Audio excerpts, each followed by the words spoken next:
Hello అందరికీ welcome back to my channel one more mini blog. రొయ్యల గోంగూర curry నా స్టైల్లో. నేను ఎప్పుడు చేసేలా కాకుండా ఈసారి ఇంకో పద్ధతిలో ట్రై చేసా. టేస్ట్ అసలు మామూలుగా లేదు. 2 days అయినా ఇంతే తింటారు. చాలా బాగుంది.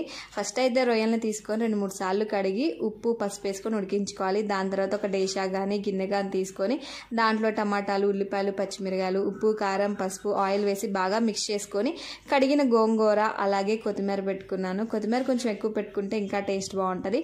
దాని తర్వాత ఇంకా గ్యాస్ మీద పెట్టేసి మెత్తగా ఉడికిన తర్వాత బాగా మెత్తగా కలబెట్టుకొని పక్కన పెట్టుకోవాలి.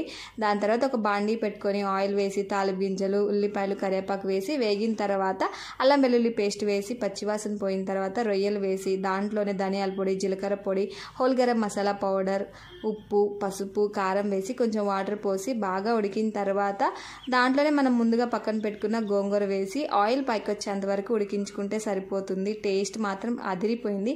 ఈసారి ఇలా ట్రై చేసి టేస్ట్ ఎలా ఉందనేది నాకు కామెంట్లో చెప్పండి. వీడియో నచ్చితే సబ్స్క్రైబ్ చేసుకొని లైక్ చేసి